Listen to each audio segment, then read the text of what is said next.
Bonjour à tous, bienvenue à ce webinaire co-organisé par Ubi, Claranet et Powell Software. Aujourd'hui, on va voir comment combiner un agent conversationnel au sein d'une Digital Workplace. Et puis, on va faire cela sous l'angle des usages RH. Donc, pour animer cette session aujourd'hui, ou plutôt l'agenda avant de se présenter, on va découvrir notamment Ubi, Claranet et puis la solution Powell. On va écouter Alexandre qui va nous expliquer pourquoi un chatbot, comment cette nouvelle technologie peut révolutionner nos usages au sein d'une digital workplace. Et puis on va accorder également un petit peu de temps à une partie démonstration. Donc on va faire un tour à la fois de la solution Powell Intranet, on verra également Powell Teams, et puis bien évidemment comment intégrer un bot, le bot Ubi en l'occurrence, dans ce dispositif de digital workplace.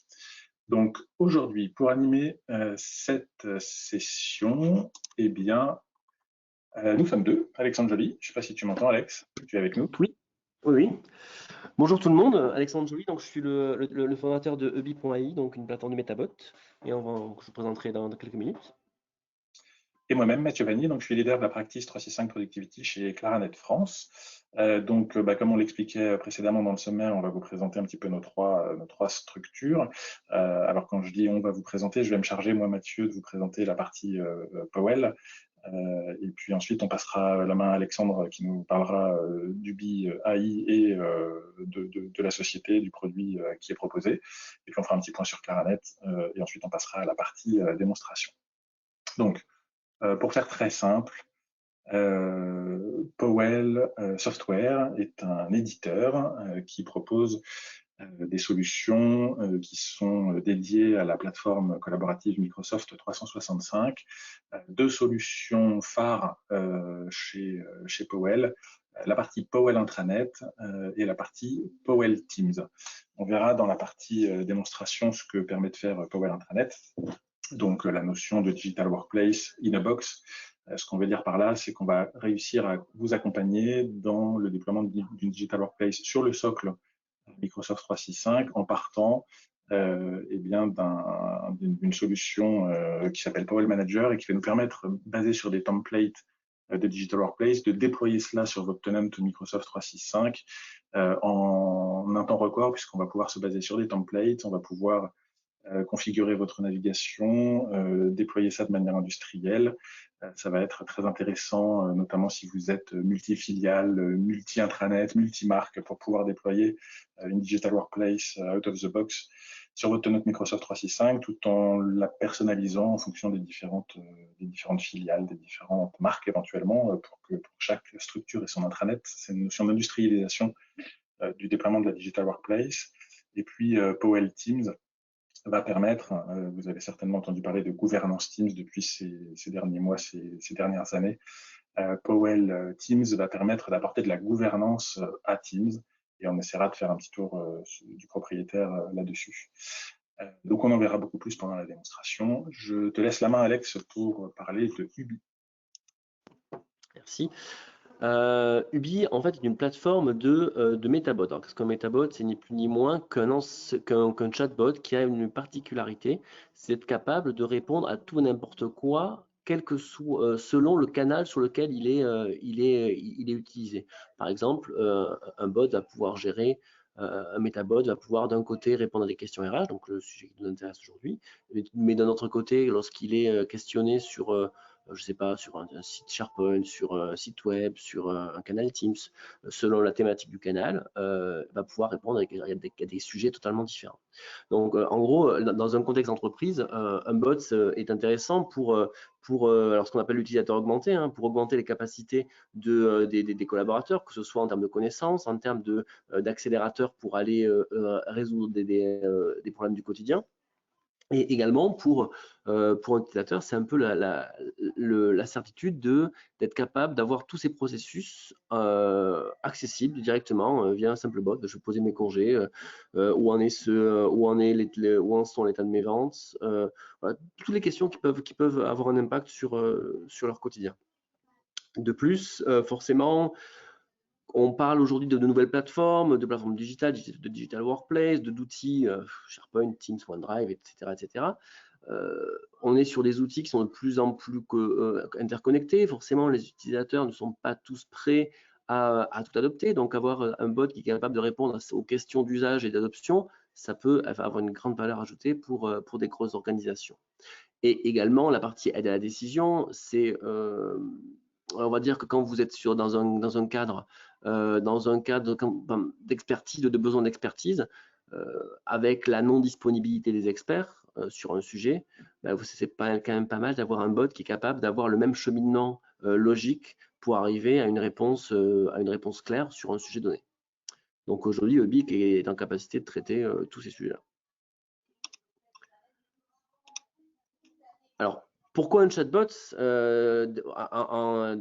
j'ai un peu répondu à ces questions, mais c'est vrai que pourquoi un chatbot dans une structure interne on a toujours quel que soit le sujet, que ce soit le juridique, la RH, les experts techniques, on a toujours le problème de moi j'ai une question qui nécessite une réponse ASAP, et lui il a un travail qui n'est pas qui est potentiellement de me répondre en partie à mes questions, mais également il a un quotidien.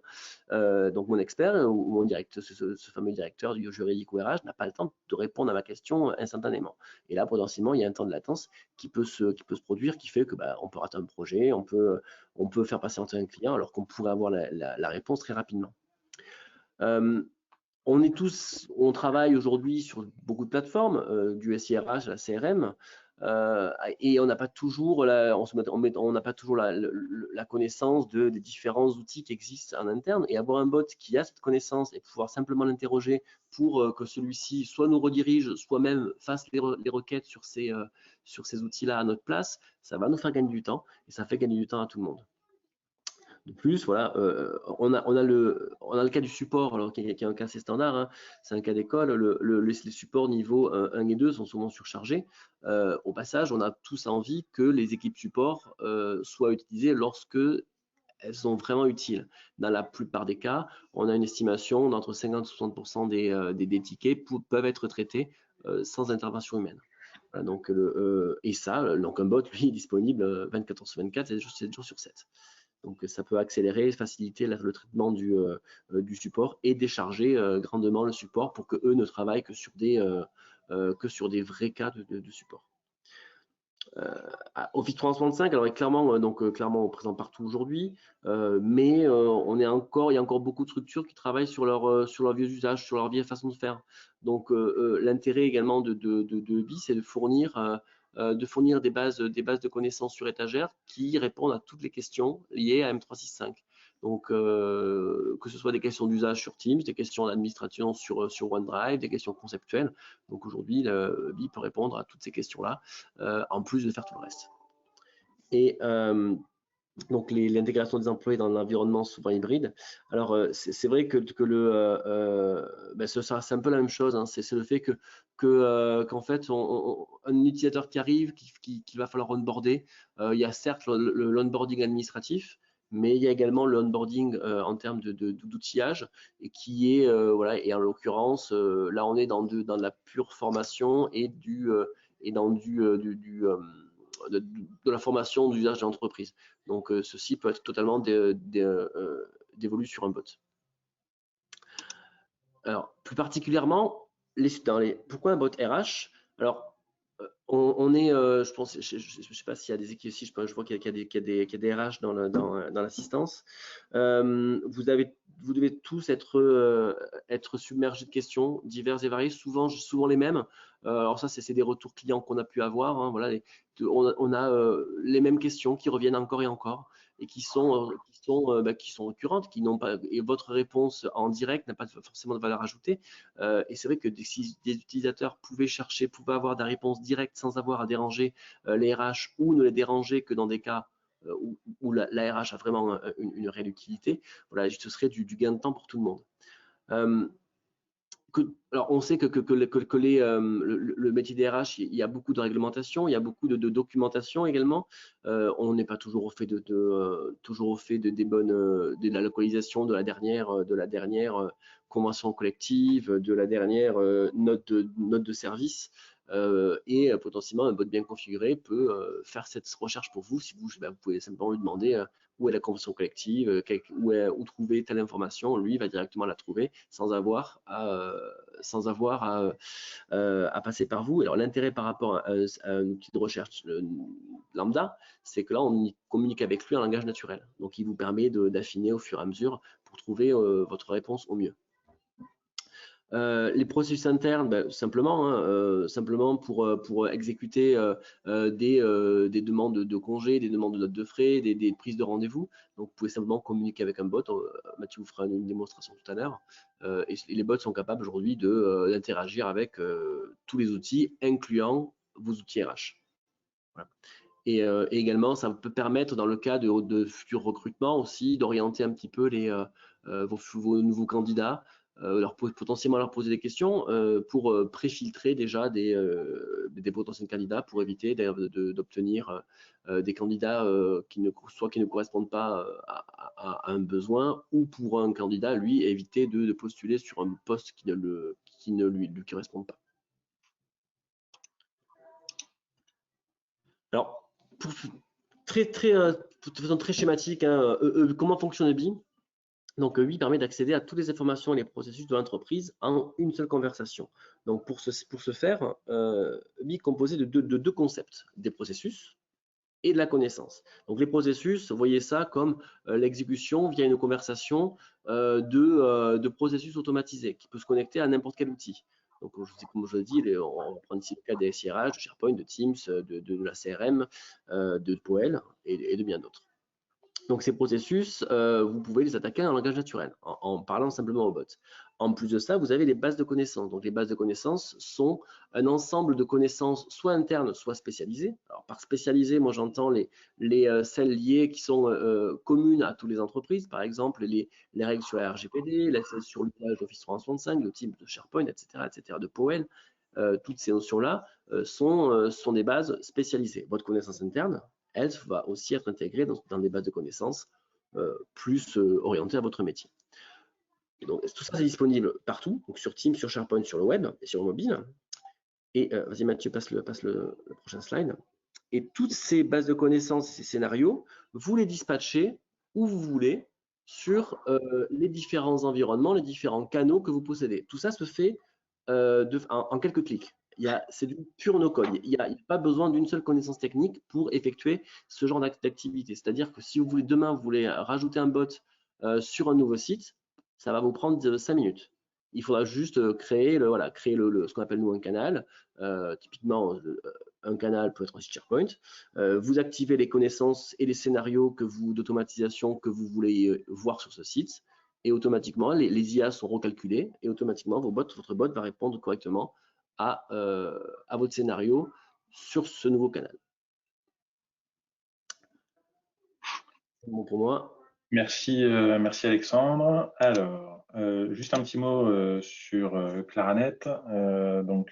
Claranet France, c'est une grosse maison, plus de 700 personnes en France. Moi, j'ai le plaisir de diriger une équipe qui s'appelle Claranet 365 Productivity. Donc, c'est un pôle d'expertise sur les technologies Microsoft et l'écosystème qui gravite autour de ces technologies-là.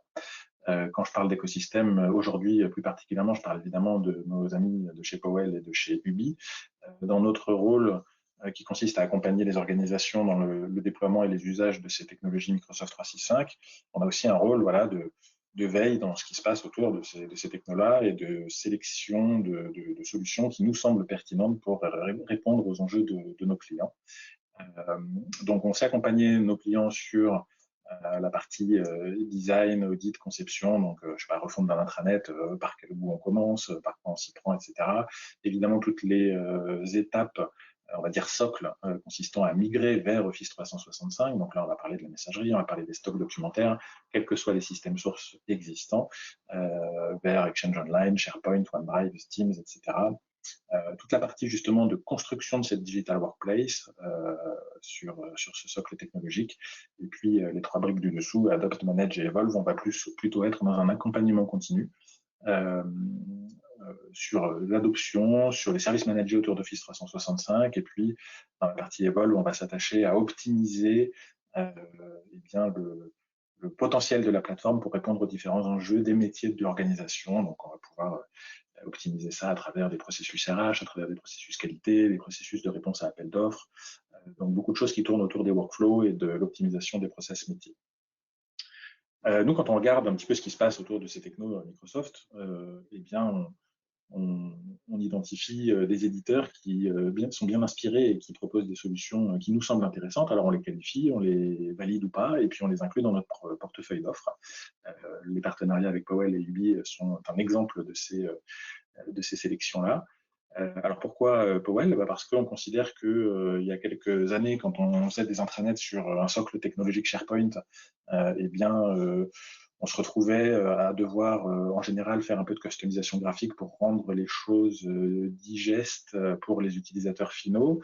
On se retrouvait très vite à concaténer les différentes technologies Microsoft 365 dans un portail SharePoint pour rendre accessibles toutes ces solutions technologiques dans un univers graphique et ergonomique cohérent.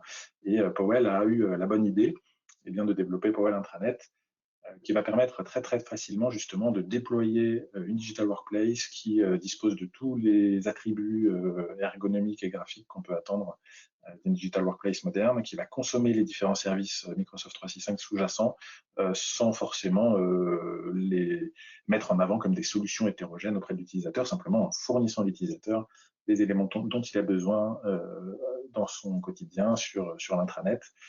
Et puis plus récemment, Powell a sorti une solution qui s'appelle Powell Teams, qui vient répondre complètement, on le verra tout à l'heure, aux problématiques de gouvernance de Teams dans une organisation, avec les histoires de convention de nommage, de templates, de gestion des honneurs, de gestion des membres, etc., d'annuaire des Teams, de classification, de recherche et compagnie. Donc voilà pourquoi Powell fait partie du paysage de nos offres, ça c'est le premier point. Et puis, comme vous le voyez dans cette slide-là, on se préoccupe également de l'adoption et de la gestion du changement. Et pour cela, il y a plein d'approches, définir des communautés d'ambassadeurs, les animer, s'appuyer sur de la communication interne, etc., etc. Et puis, la notion moderne de bot vient également compléter ce dispositif de gestion du changement. Alex en parlait tout à l'heure comme une des capacités qu'amène le bot dans la Digital Workplace, c'est contribuer à aider l'utilisateur à trouver des solutions à ces questions. Donc, on va essayer d'illustrer le point tout à l'heure. Voilà, donc ce que je pouvais dire de Claranet.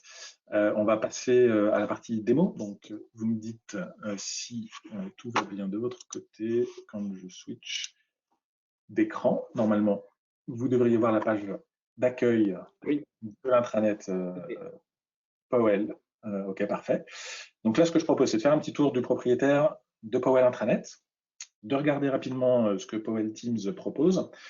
On est sur un webinar orienté bot et bot dans un contexte RH. Donc, on ne va pas se faire un deep dive sur Powell et Powell Teams.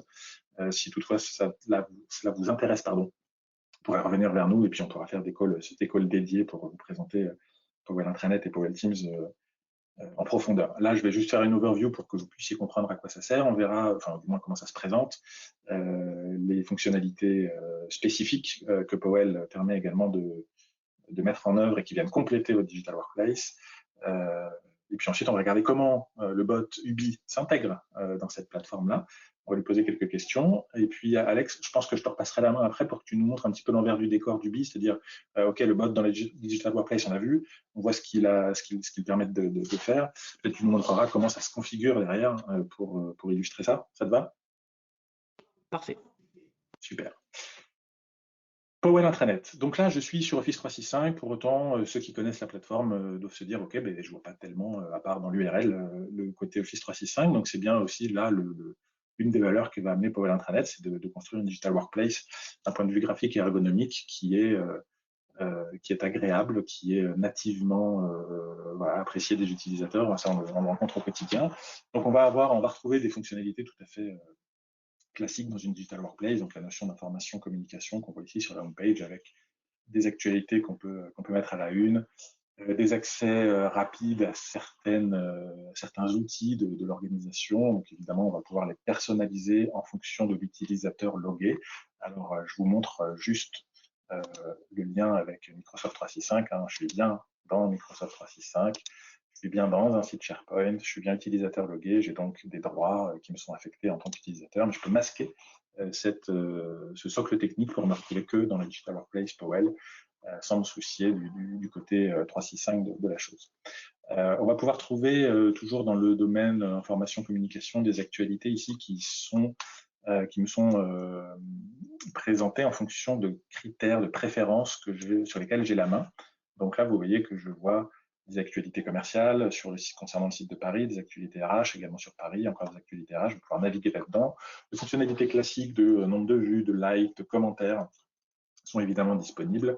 Je vais pouvoir régler mes préférences en disant, moi, les activités IT, bof, c'est pas mon truc. Par contre, les activités commerciales, ça m'intéresse. Les activités sur la com, oui. Et puis, vous voyez qu'il y a un critère que je peux pas décocher. Hein, c'est les actualités, pardon, RH. Donc, par défaut, vous allez pouvoir.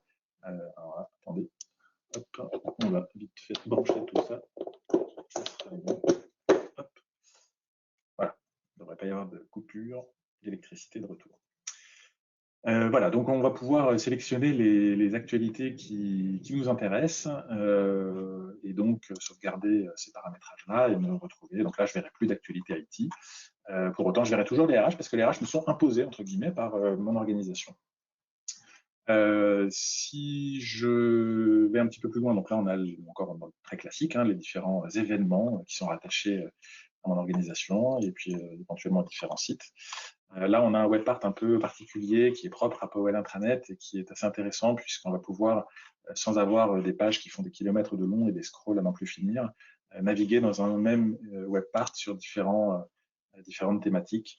Donc là, on a les nouveaux arrivants, les offres d'emploi, les anniversaires, les infos sociales, etc., les nouvelles procédures qui sont arrivées. On va pouvoir intégrer des sondages, on va pouvoir intégrer des vidéos. Les vidéos, quand on les joue, elles se jouent dans le contexte de la Digital Workplace, je n'ai pas à switcher. On va avoir un footer, bref, des fonctionnalités vraiment classiques d'une Digital Workplace que va permettre Powell. Je vais vous montrer des petites choses qui ne sont pas natives sur Microsoft 365 et qui sont présentes dans Powell Intranet et qui peuvent apporter des solutions intéressantes sans effort, puisque du coup c'est natif dans la solution. Vous avez très certainement dans vos organisations respectives déployé du travail hybride, comme on dit, avec du télétravail et puis de la présence sur site. On est obligé en ce moment de jongler avec des jauges sur site. On ne peut pas accueillir tous les collaborateurs pour des raisons de respect des distances entre les uns et les autres. Eh bien, vous avez ici une web part qu'on va pouvoir intégrer dans votre Digital Workplace, ce qui va permettre de vérifier quels sont les bureaux occupés, disponibles en fonction de dates, de critères. Donc, on va intégrer évidemment les plans de vos bureaux, pouvoir naviguer là-dedans, voir quels sont les bureaux disponibles, ceux qui ne le sont pas, vérifier en fonction des dates. Par exemple, moi, je vais aller au bureau vendredi 17 à 9h, par exemple. Voilà, hop, je vais pouvoir vérifier quels sont les bureaux disponibles ou pas. Je vais pouvoir vérifier qui se trouve au bureau aujourd'hui. Donc, des services bien pratiques dans un contexte de travail hybride. Voilà, un exemple de fonctionnalité que Powell propose par défaut dans ses différents toolkits. Autre aspect intéressant sur Powell Intranet, ça va être la capacité à faire ce qu'on appelle aujourd'hui de l'employé advocacy. Donc, ça, encore une fois, c'est pas natif sur 365. Powell l'amène comme une brique complémentaire qui vient clairement enrichir la couverture fonctionnelle de votre plateforme. C'est quoi l'employé advocacy? C'est comment vous incitez vos collaborateurs à parler de votre organisation, de vos nouveaux produits, etc., en leur permettant facilement de relayer des actualités qui ont évidemment vocation à sortir de l'organisation vers leurs propres réseaux sociaux. Donc moi, si par exemple, vous sélectionnez sur cette page-là employé advocacy les news que vous souhaitez que vos collaborateurs puissent diffuser sur leurs propres réseaux sociaux, et puis on va leur permettre ici via des boutons simples par exemple de dire moi je relais cette info sur LinkedIn, sur mon propre compte LinkedIn évidemment, et vous allez ainsi pouvoir vous appuyer sur vos collaborateurs et les transformer en porte-parole de votre organisation, de votre communication externe. Voilà. On va coupler à cela une notion de gamification avec une notion de points. Donc, on va pouvoir ici, le centre de gamification est ici, donc on va avoir un classement des différents collaborateurs. On voit que Linda me devance de peu, hein, alors quand même, elle me bat au moins de la moitié. Donc Linda est visiblement très active. Voilà, donc on va pouvoir associer au sein de la Digital Workplace avec Powell Intranet ces briques-là d'employé advocacy et de gamification. Je m'arrête là sur Powell. Il y a évidemment plein d'autres choses à voir, mais pour aujourd'hui, on va se concentrer sur les bots. Mais avant tout, je voudrais revenir sur Powell Teams. Donc là, j'ai switché sur Microsoft Teams. Donc, je vous montre dans un navigateur, mais l'expérience est la même sur le client lourd. Déjà, premier point, je retrouve mon intranet dans Teams. Aujourd'hui, on voit que Teams est de plus en plus au centre de votre digital workplace. C'est là que ça se passe, c'est là qu'on collabore, c'est là qu'on discute, c'est là qu'on passe nos calls, c'est là qu'on fait nos réunions. Et donc, se pose la question de est-ce que je sépare l'intranet de mes outils collab? Est-ce que j'intègre le collab dans l'intranet? Est-ce que j'intègre un intranet dans le collab? Tout est possible en fait avec Powell Intranet. Et donc là, on voit qu'on a notre intranet intégré directement dans Teams. J'ai ma navigation, et je suis dans Teams. J'ai mon petit logo ici qui me permet d'aller à l'intranet. Powell Teams est une autre brique. Je ne vais pas m'attarder trop longtemps là-dessus, mais on va quand même aller y faire un petit tour.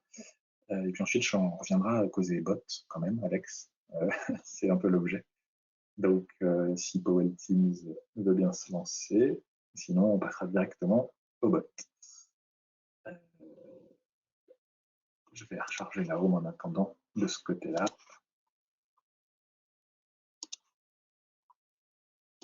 Alors voilà, Powell Teams a eu le temps de se lancer. Donc première brique. Alors je suis dans Teams toujours.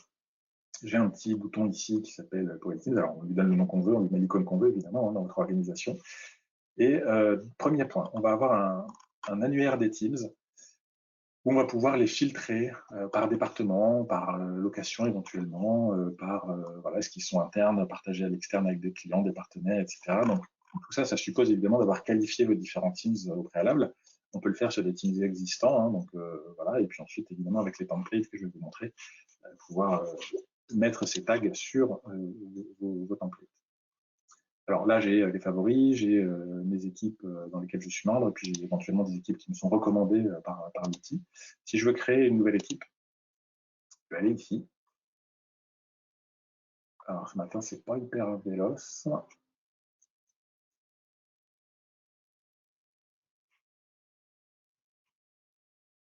Bon, bah, écoutez, on va peut-être passer. Le principe, voilà, ça y est. Le principe, c'est de dire, OK, tu veux créer un Teams, cher utilisateur, on va évidemment pas t'en empêcher, néanmoins, on voudrait amener un petit peu d'ordre dans tout cela, un petit peu de cohérence, de convention de nommage. Et donc, on va proposer aux collaborateurs des templates. Donc là, on va l'accompagner en fait sur sa création de Teams. Je vais sélectionner un modèle, je vais mettre des infos, je vais inviter des personnes à rejoindre ce truc-là, je vais présenter un résumé de ce que l'utilisateur s'apprête à créer et on va pouvoir lancer la création et lancer un workflow. Donc là, j'ai un certain nombre de templates. Alors, imaginons que je souhaite créer un Teams pour répondre à un appel d'offres. Eh bien, je peux sélectionner un modèle. Là, ça me dit que dans le modèle, il y a des canaux, alors le canal général habituel, mais aussi les contenus du client, le planning de réponse, un canal technique, commercial, legal, éventuellement un point sur les compétiteurs. On a des onglets, ça me plaît bien. Je vais me lancer là-dedans, je vais utiliser ce modèle. Donc, on dit OK, bah, allons-y. Donc moi, ma localisation, c'est en France. Le produit concerné, c'est mon super produit. Mon client, c'est Ubi. Voilà, le nom de l'équipe, c'est Ubi RFP, par exemple.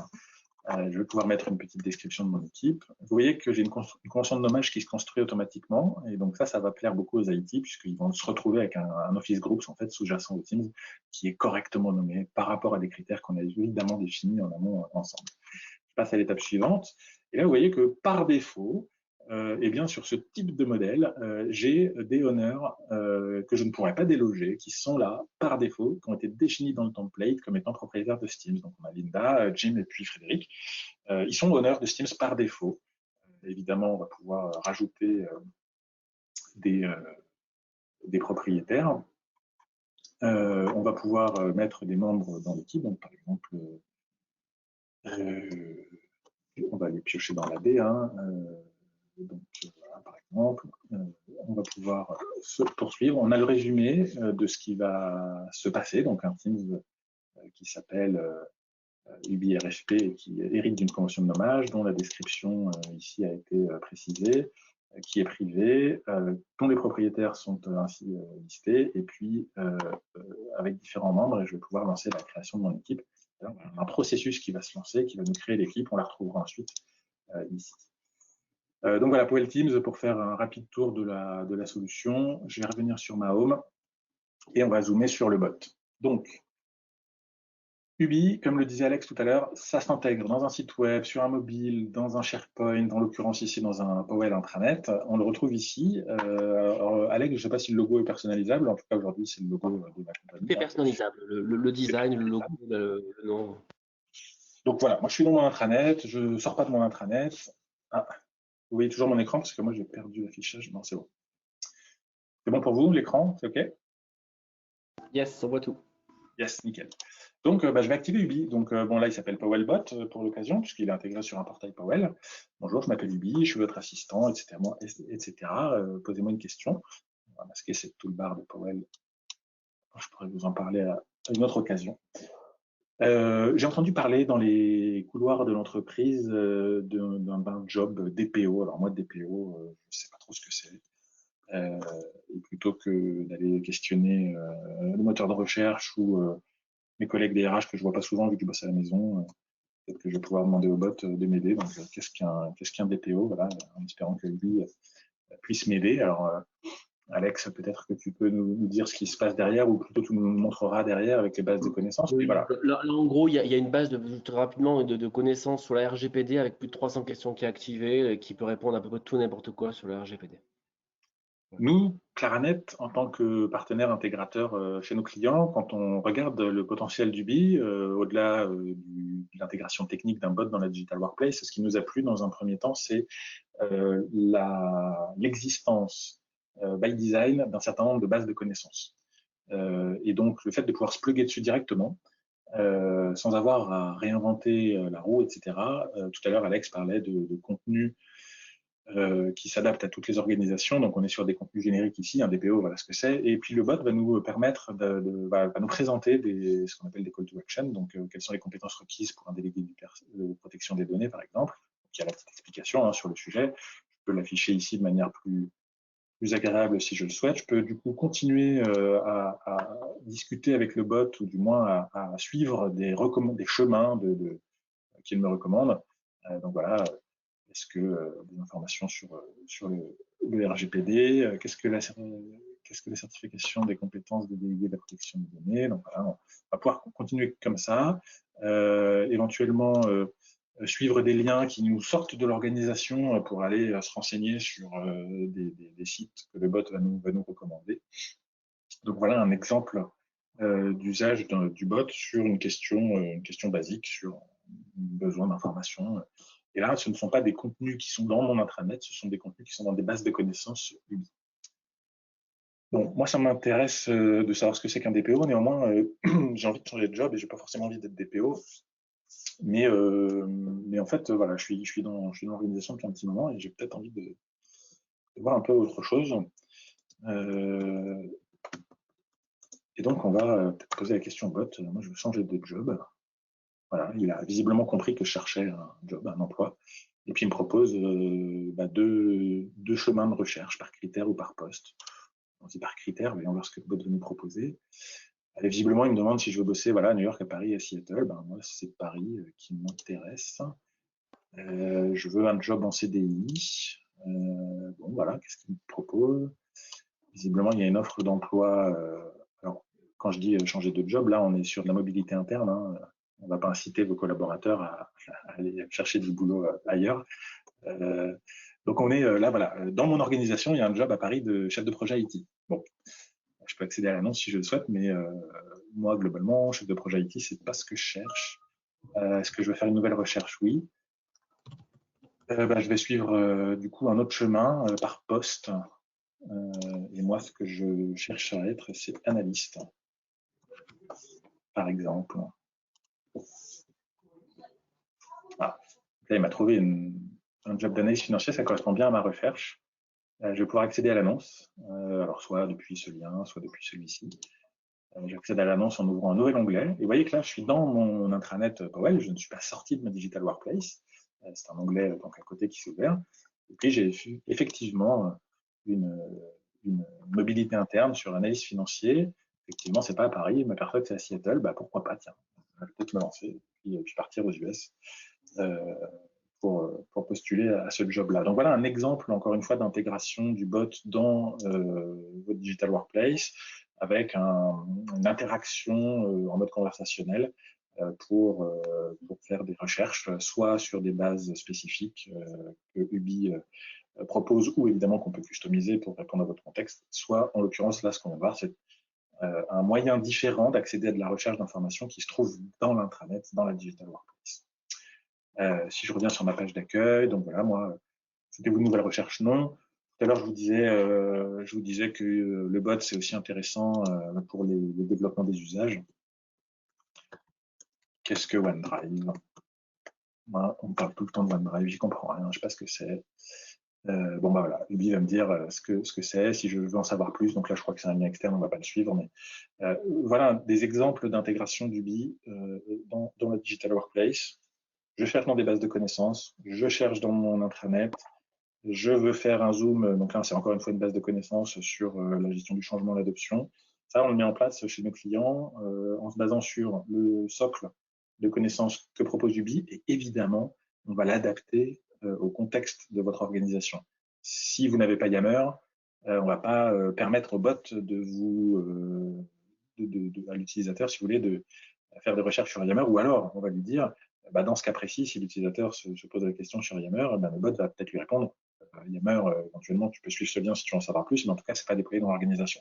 Donc, on va l'adapter au contexte de votre organisation et de la gouvernance que vous avez décidé autour de votre plateforme 365. Et puis, bah, Alex, je pense que tu peux peut-être prendre de la main, nous montrer l'envers du décor de Ubi, comment ça marche, comment tout cela se configure, et puis peut-être parler aussi du potentiel quand on veut associer ça à des processus internes, puisqu'on pourrait imaginer que le bot démarre à l'occasion d'une conversation un processus visant à, je sais pas moi, créer un Teams par exemple. On pourrait faire le processus de création de Teams qu'on a vu tout à l'heure dans Powell Teams via une conversation à travers le bot, ce genre de choses. Donc vraiment plugger le bot à des process internes. Tout à fait. Alors hop, je vais partager la main. Ouais, ça fait. Bon, bah, je te laisse ça sur la démo et puis on se retrouve à la fin s'il y a des questions. Donc là, en fait, là, je suis sur mon portail de configuration Ubi. Donc, ce que vous voyez là, c'est toutes les bases de connaissances qui sont mises à disposition là, en l'occurrence, du bot sur cette plateforme. Donc, vous voyez, il y a des bases de connaissances liées à la RH spécifiquement et puis à tous les outils possibles de Microsoft 365, comme la RGPD, Powell. Et là, vous pouvez en créer autant que vous voulez. Vous pouvez avoir des centaines de bases. Par exemple, je vous donne un exemple, j'ai ici créé une mini base pour le sujet des RH, dire voilà, typiquement sur le harcèlement moral, le harcèlement sexuel, toutes ces questions qui peuvent générer une réponse, comment plein de questions de réponse qui sont liées à la RH, mais qui sont là des notions de questions-réponses. C'est-à-dire que si sur le bot, voilà, je dis je suis victime de harcèlement. Donc au travail, hein, là je vais avoir, le bot va sortir une réponse qui elle en fait a déjà été pré-saisie ici, pré-câblée ici. Toutes ces bases, vous pouvez les travailler, les faire évoluer assez simplement et surtout récupérer des feedbacks de vos utilisateurs dessus afin de les améliorer. Et en plus de ça, vous avez donc les différents scénarios ici qui sont designés via un outil très très simple. Alors, je vais vous montrer un peu la recherche d'offres d'emploi que vous a présenté Mathieu. Voilà, c'est une sorte de discussion en mode drag and drop. Vous voyez, le scénario se lance et là on dit bah, vous recherchez un emploi. Bon bah voilà, là il y a potentiellement plusieurs sorties possibles par critère, par poste. Vous pouvez en rajouter par type de contrat. Entrer, sauvegarder, et là automatiquement le bot va, lorsque vous allez sauvegarder ça, il va avoir un cheminement différent. Vous voyez, c'est très très très simple à mettre en place. Une fois que vous comprenez les concepts de base de la linguistique, des questions ouvertes, des questions fermées, et voilà, donc là vous pouvez faire tout très facilement avec une connexion direct, une utilisation, un usage des connecteurs de façon très très simple pour pouvoir voilà, se connecter à n'importe quel outil de votre SI. Une fois que vous avez créé ces connecteurs, ces scénarios, ces bases de connaissances, vous mettez ça dans un module. Tout bêtement, un module, c'est voilà, j'en ai créé un spécifique, je crois. Non, je n'ai pas créé un spécifique. 6 modules RH ici, voilà, sur lequel j'ai rajouté mes scénarios, ma base de connaissances. Après, je lui ai juste dit, écoute, cette base de connaissances, tu la déploies sur tel Teams, sur tel SharePoint, sur tel site, et après, j'ai attendu. Voilà, j'ai simplement attendu que mon workflow, que mon IA se régénère, et automatiquement, ces modules-là ont été activés. Vous voyez, donc c'est un usage très simple et ça simplifie énormément le déploiement de bots multi-compétences au sein des entreprises. Parce qu'en fait, voilà, vous déclarez vos canaux, vous créez vos modules, vos bases de connaissances et vos scénarios, et c'est tout. Et après, les IA sont générées automatiquement derrière. Donc, il n'y a à peu près rien d'autre à faire. Après, il y a le monitoring de la qualité. Ça, c'est l'amélioration continue parce que quand vous aurez, je vais prendre un exemple, quand vous aurez spécifié, voilà, quand vous aurez spécifié une phrase, une réponse, un ensemble de phrases, une réponse, potentiellement, un de vos utilisateurs va poser une question radicalement différente, mais dont la réponse est la même. Donc, il n'aura pas, exposé sa question de la même manière, mais la première fois, le bot aura mal répondu. Parce que, pas parce que il aura utilisé une formulation différente, c'est-à-dire, j'ai un problème avec mon boss. Si j'écris problème boss, il va la reconnaître, la phrase. S'il fait une faute d'orthographe également, ça, automatiquement, c'est les mécanismes d'analyse du langage qui vont faire au bot répondre la bonne réponse. Mais si, alors, quelqu'un qui n'est pas habitué à utiliser un bot, hein, quelqu'un qui dit je suis embêté avec mon chef. Vous voyez, c'est le même sens. Mais c'est pas le même, voilà, c'est pas forcément la même formulation et potentiellement le bot peut ne pas trouver la réponse, même s'il y a une gestion des synonymes derrière. Voilà, on ne peut pas toujours tomber juste. Donc, il suffit de rajouter cette phrase-là, voilà, et automatiquement, le bot va pouvoir répondre à l'avenir à cette. Ce que tu dis, c'est que tu déclares quand même quelques questions types et tu as de l'IA derrière qui va extrapoler C'est par ça, rapport c'est à de ça. l'amélioration. On n'est pas obligé de mettre de manière C'est un mix exhaustive toutes les questions, quoi. d'IA et d'IH, d'intelligence artificielle et d'intelligence humaine. C'est un mix des deux qui fait évoluer le bot. L'un sans l'autre, voilà, ça ne suffit pas. Voilà, faut qu'il y ait un mix des deux.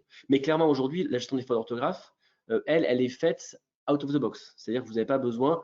J'ai souvent un test que je fais, hein, et je m'amuse à aller de pire en pire dans ma façon d'écrire.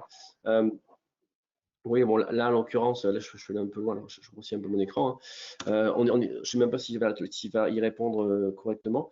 Alors, au passage, non. Hop, alors, hop. Si je fais, alors, hop, je pense à un problème de ah oui, alors, excusez-moi, là, c'est un problème de configuration du bot, effectivement. En gros, selon la sensibilité que j'ai donnée au bot à la finesse du langage, là, il va pouvoir répondre correctement à ces questions. Alors là, effectivement, ici, je lui ai mis un seuil, je vous montre des seuils de réponse assez hauts. Donc là, il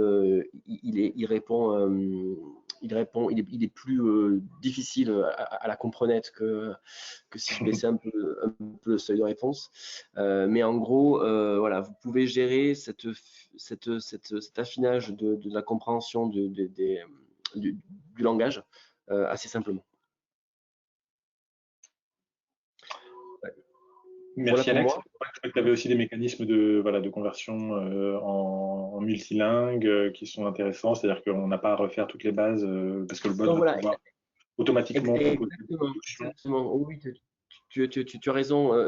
Si demain vous avez des contenus qui sont en français, mais que vous voulez les voir en multilangue, par exemple, hop, je vais prendre cette phrase-là. Aujourd'hui, elle est créée que en français. Ben, je peux la traduire automatiquement, voilà, en 2 clics. Vous voyez, j'ai traduit toute la logique. Ouais, et puis Toute après, la tu fais logique. juste, ouais, voilà, t'as pas tout à réécrire, tu peux.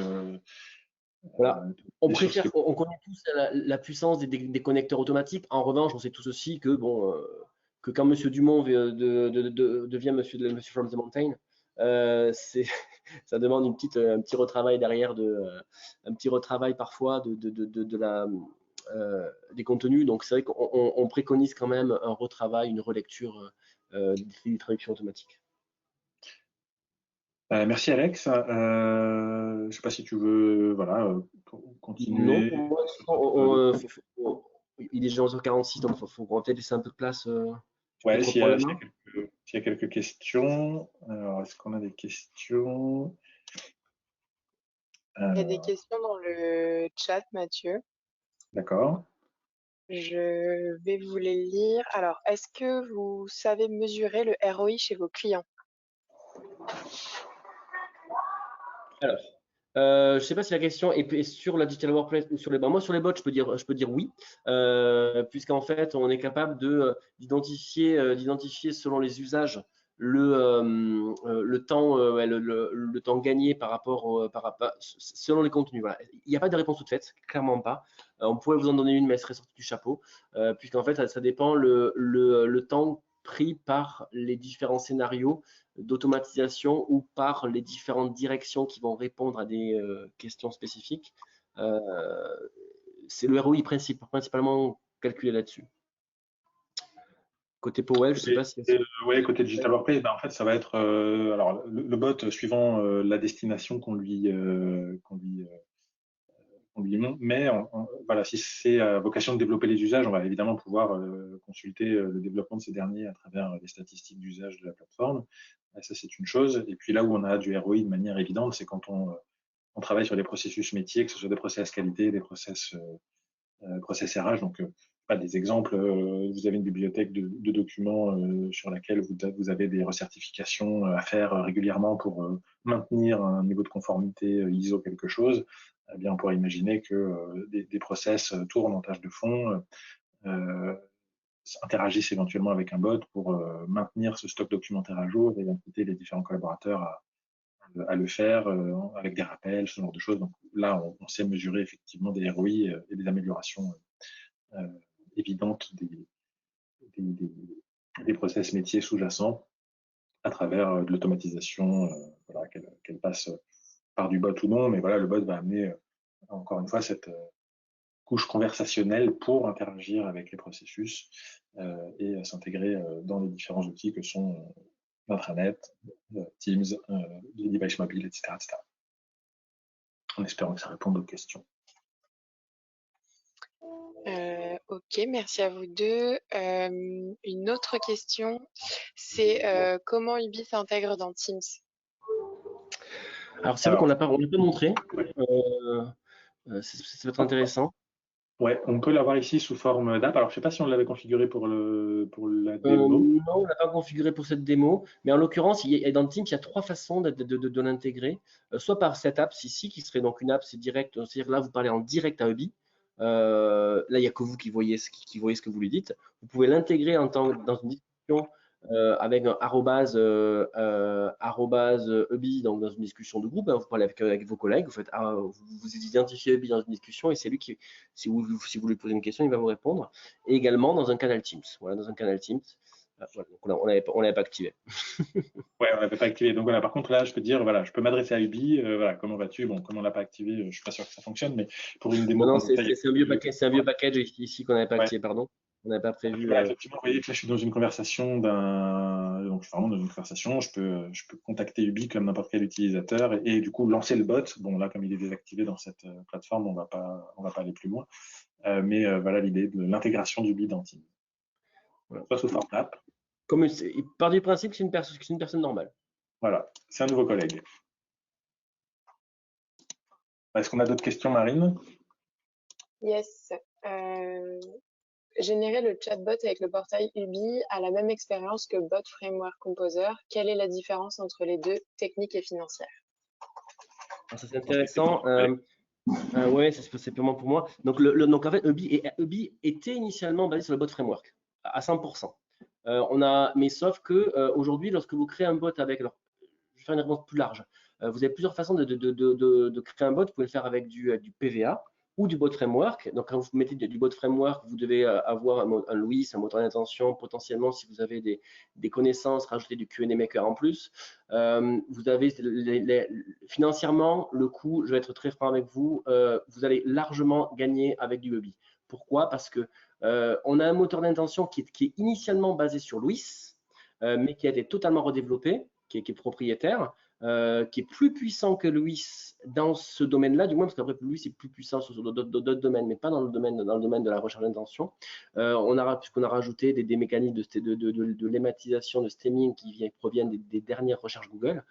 Donc en fait, on a redéveloppé d'Azure, du modèle Azure, tout ce qui nous paraissait trop coûteux pour pas grand-chose, au fur et à mesure. Et du coup, on a une solution qui intègre, qui vous donne la possibilité de créer autant de bots que vous voulez, avec un seul moteur d'intention, multilangue, sans avoir à démultiplier les coûts justement liés à ces techniques-là, à ces problématiques-là. Alors, en revanche, si vous voulez faire un seul bot sur un seul canal, qui là, clairement, hein, financièrement, ce sera plus intéressant de faire un développement, enfin plus intéressant, pas forcément, mais ce sera pas complexe pour vous si vous savez le faire, de créer un bot from scratch. En revanche, vous n'avez pas toute cette interface très simple d'utilisation. Alors, si vous utilisez du Q&A Maker, vous êtes limité à un nombre de questions. Vous êtes limité, vous ne pouvez pas exécuter des scénarios en réponse. Les mécanismes, le type de question, le nombre de questions que vous devez mettre par réponse est quand même assez important. Vous ne pouvez pas gérer les seuils out of the box. Tout ça, c'est du développement, en fait. Vous devez développer des choses et tout ça, c'est intégré graphiquement dans Huby. Et surtout, l'idée, c'est de se dire, vous ne créez pas un bot quand vous prenez du Huby, vous en créez des centaines, des dizaines. Donc en fait, pour vous, c'est l'usage de nombreux bots au sein d'une même structure. Et là, en revanche, niveau coût, on est toujours moins cher que Microsoft et deux, la concurrence, puisqu'en fait, les coûts peuvent descendre jusqu'à 1 euro par an par utilisateur. Donc, on commence sur un prix un peu plus cher, hein, vu qu'on est sur un coût initial de 6 euros par an par utilisateur, quel que soit le nombre de bots, quel que soit le nombre de compétences, quel que soit le nombre de connecteurs de contenu. Et vous devez savoir aussi que quand vous voulez vous connecter à des outils externes, avec autre chose que du Huby, vous devez passer sur du Microsoft, par du Power Automate et par les connecteurs Power Automate. Ou alors vous faites en direct avec des call API, mais ça encore c'est du développement. Et si vous le faites via des Power Automate, vous savez très bien que tout ce qui est connecteur premium, c'est payant. Et du moment où vous utilisez du connecteur premium, vous n'avez plus le droit d'utiliser du PVA for Teams et il faut utiliser du PVA standard, ce qui passe chaque bot à un coût supérieur au coût global de la licence Huby. Peut-être un peu technique, mais je pense que la personne qui a posé la question, qui est peut-être technique, vu la question, je pense qu'elle a. D'ailleurs, on peut continuer d'ailleurs cette discussion en off. Hein. Mais là-dessus, on a redéveloppé totalement un système beaucoup plus puissant que ce qu'offre out of the box Microsoft. Merci Alex. Moi, je ne vois pas d'autres questions. Je ne sais pas s'il y en a côté Marine. Ouais, j'en ai une dernière. Dans une grande société, il se peut que mon scénario de demande de congé concerne NAPS RH, pardon, dépendant donc du pays. Je dois donc créer plusieurs scénarios et donc modules.